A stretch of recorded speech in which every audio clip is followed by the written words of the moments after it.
Luka Karabatic. Luka, parlons d'un thème très particulier aujourd'hui, la famille, le clan familial.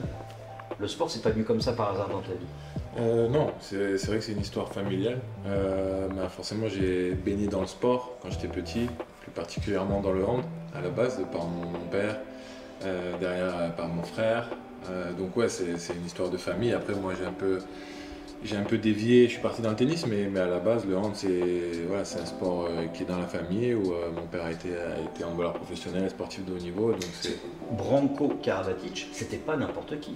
ouais, c'était un sportif de haut niveau qui a joué pour l'équipe d'ex-Yougoslavie, qui a participé aux Jeux Olympiques, qui était derrière entraîneur, éducateur sportif. Voilà, le sport a été une grande partie de sa vie et du coup, une grande partie de l'anneau derrière, c'est naturellement.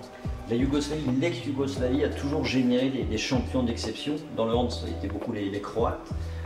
Tu sens une filiation particulière avec cette partie de l'Europe? Oui, c'est vrai que même au-delà du hand, c'est vrai que c'est des pays où la culture sportive est très forte et on voit que des sportifs réussissent dans plein de disciplines différentes alors que c'est des petits pays maintenant. Et c'est vrai que moi je ressens ça aussi, cette filiation, et de par mon père, de par la culture que j'ai eue slave, forcément ça nous a apporté un plus dans le sport et je pense dans l'envie de réussir aussi. Comment tu le ressens aujourd'hui dans ton idée d'éducation sportive, justement à Montpellier, quand tu es jeune avec Nicolas? C'était un plus d'avoir cette culture différente? Oui, je pense, parce que très tôt on a eu cette culture sportive qui nous a été transmise, cette envie de travailler, de Et c'est quoi progresser. C'était quoi? Moi, De l'exigence, de la répétition? De l'exigence, très tôt de se rendre compte que tout passe par le travail, que le talent c'est pas forcément c'est pas grâce à ça qu'on réussit, mais plutôt parce que ce qu'on met sur le terrain, par les sacrifices qu'il faut faire. Ça c'est des choses, nous on a très vite eu conscience de ça, de par aussi le parcours de nos parents, le fait qu'ils soient arrivés, qu'ils aient immigré en France. Nous ça a toujours été important pour nous de réussir, de rendre fiers nos parents et de par notre réussite les faire briller eux aussi. Ce côté famille, c'est sympa, mais tu es en train de nous endormir parce que tu parles que de hand depuis tout à l'heure. Pourtant, tu as fait quoi? Tu as fait le rebelle de la famille, je vais partir au tennis. Ouais, c'était sur un coup de tête comme ça, je suis passé sur un côté d'un terrain de tennis un jour. Est-ce que c'est un jour où tu non, même pas, la tête à la maison, pas du tu étais fâché après un entraînement? Pas du tout, moi j'adorais le hand, je m'épanouissais là-dedans, mais j'adorais le sport en général et le sport était toujours présent à la maison. Donc je suis passé à côté d'un terrain de tennis et j'ai dit à mon père que j'avais envie d'essayer, ça avait l'air chouette. Et j'ai essayé, j'ai fait 2 entraînements. Tu n'as pas fait la tête au départ? Non, tu vas faire quoi mon dans père, un sport pareil, individuel? il aimait le sport en général et peut-être que ça lui plaisait aussi que je fasse autre chose, que je vois autre chose. Et au final, le tennis, ça allait très vite aussi et j'ai très vite eu des résultats. Et du coup, j'étais un peu entraîné là-dedans, donc j'ai fait tennis pendant un certain temps.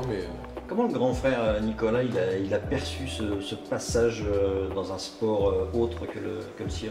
Il était assez jeune quand ça s'est passé, donc au début je prêtais pas forcément attention, mais derrière c'était avec beaucoup de bienveillance, c'était toujours à fond derrière moi, à m'encourager, à me pousser dans cette voie, parce qu'il voyait que j'avais aussi cette envie de réussir. Donc non, c'est toujours été avec de la bienveillance et là entre nous il y a toujours eu de l'émulation positive et on s'est toujours poussé à être meilleurs l'un l'autre, donc ça s'est fait naturellement.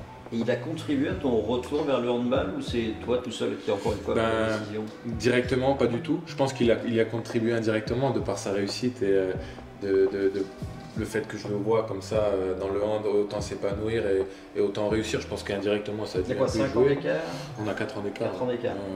Mais non, c'était une décision vraiment personnelle qui venait vraiment de mon être le plus profond entre guillemets, parce que j'avais ce manque-là, j'avais besoin de jouer au hand, j'avais envie de revenir, donc c'était vraiment une décision personnelle. Avec une étiquette pas facile, parce que lui il a réussi très tôt effectivement dans le handball.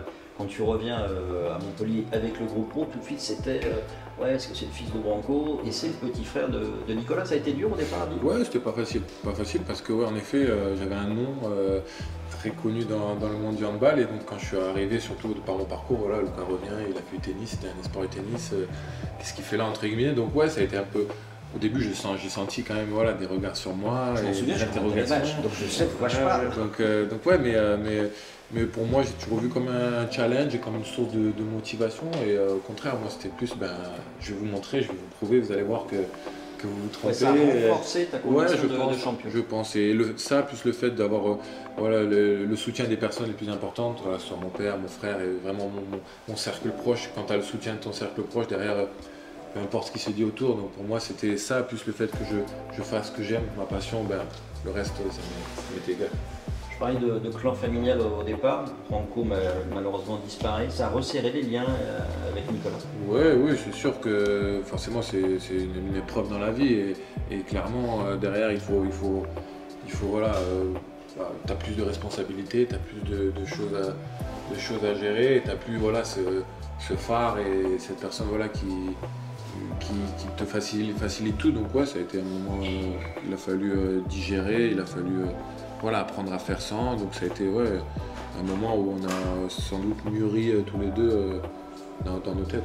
Ce qui a été fort, c'est que enfin tu avais le droit de jouer avec ton frère au hand, parce qu'il n'y a plus de catégorie d'âge, et vous êtes devenu finalement champion en parallèle. Ouais, c'est vrai que ça a été aussi drôle le fait quand je suis arrivé vraiment à un certain niveau, ben, je me suis rendu compte que je pouvais jouer avec les meilleurs, et ben, Nico faisait partie des meilleurs, donc j'ai pu accéder à ce niveau ultime de pouvoir jouer avec des joueurs que j'admirais, et forcément ben, j'ai pu commencer voilà, cette histoire avec Nico dans le hand, et on a pu commencer à être coéquipiers, jouer dans les mêmes équipes, et derrière voilà, il s'est passé plein de choses, mais au début c'est un truc dont je n'osais même pas imaginer voilà, ce que ça pouvait donner, et c'est vrai que c'était un peu un rêve éveillé au début, maintenant c'est devenu normal, mais au début ça l'était pas.